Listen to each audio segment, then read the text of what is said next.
We know that for every one person that is going from street to home, there are about 5 to 10 people that are going from home to street. We really need to look at them as the individual that they are, whether they're meeting their substance use goals or not. You're exactly right, Matt. Like when people are deprived of housing and they feel like there's no other options, and the one option is survival, and survival is really hard work.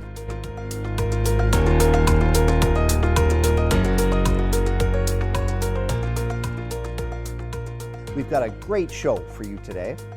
Mechele and Melissa are joining us to talk about how they and 76 of their frontline colleagues feel about how some members of City Council are handling the homelessness crisis here in London. They're also going to tell us about what it's like to work in this field and the challenges that they face every day.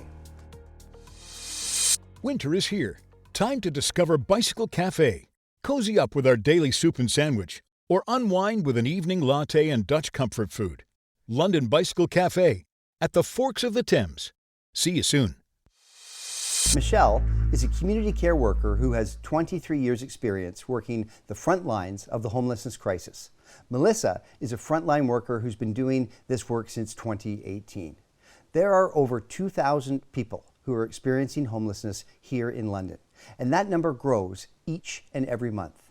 People like Mechele and Melissa provide support to these individuals who are living rough.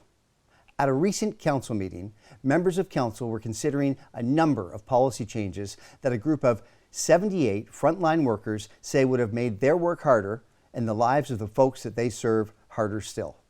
When council met to discuss the changes, these frontline workers filled the gallery. This caught council's attention, and the changes didn't happen. On top of the 2,200 people experiencing homelessness here in London, there are also another 83,000 people living rough across Ontario. As Londoners, we hear about and we witness the homelessness crisis on a regular basis. Mechele and Melissa and their colleagues are immersed in it every single day. They're here with us to tell us all about it. Mechele and Melissa, welcome to Newsmakers. Thank you. Thanks for having us. So first, Mechele, let's start with you. You're part of a group of 78 frontline workers. You recently wrote an open letter to all members of London City Council, and you lobbied for Londoners to do the same. Can you tell me about this group? Sure, I'd be happy to. The group, collectively, we have over 700 years of experience. That's some experience. Yes, and we have a variety of experiences. Many of us are well read and have contributed to research. We have participated on countless committees, advisory panels, and professional workshops. We're a group that deeply cares for our community. We're deeply committed to the people that we work with and we serve. We've forged meaningful and lasting relationships with people that have often been left for dead by the rest of society. We also have a deep understanding of homelessness. Many of us have personally experienced homelessness, often at a young age. We are passionate about this topic, and we are passionate about our work. Yeah, it sounds like a group of some pretty special people. Yeah. We're all also 1 or 2 paychecks away from accessing our own services as well. So, it's an important issue. Well, we're going to learn all about that today. Melissa, can you tell us about the letter that was sent to council? So the letter, its purpose was to inform council that the decisions they're making have consequences, real human consequences.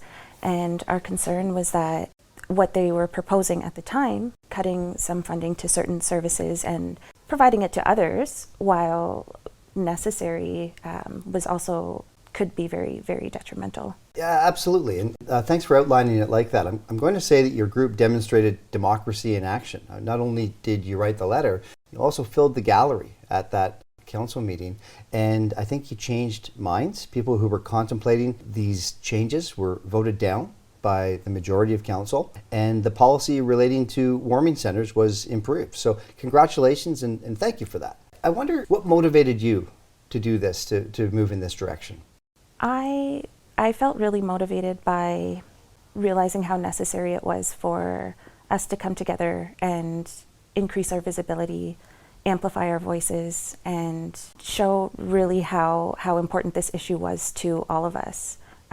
We all 78 of us saw the importance of what these decisions could mean. And yeah, I just really felt like I needed to be a part of it personally to show my support. Absolutely. And it was an important win. And that said, the homelessness crisis is still upon us. 2,200 people are experiencing homelessness here in London. They're joined by 83,000 other individuals right across the province. And that number goes up each and every month. What's happening on the front lines? Mechele? Well, as you've mentioned, we are in a crisis. We know that for every one person that is going from street to home, there are about 5 to 10 people that are going from home to street. So we are seeing numbers across the board increase, which for folks that are doing outreach and working at services, it just stretches the organizations, it stretches the programs and the resources, and it creates really long wait lists for people. So we're seeing a lot of exhaustion, seeing preventable deaths happening by the numbers. Yeah, it's not a good situation out there. Really, really hard work.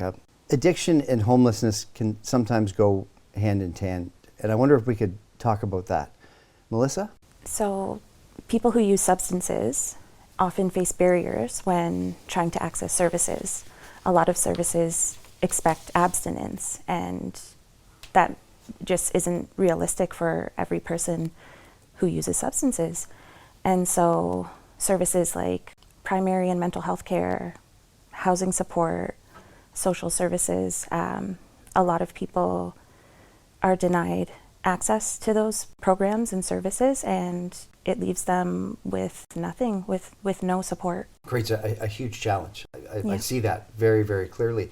And I think that some people think that, oftentimes substance use occurs and then it results in homelessness. And in almost every case, that's not the direction that the line goes. A person experiences homelessness, they're living rough, their life is really terrible, and they turn to substances.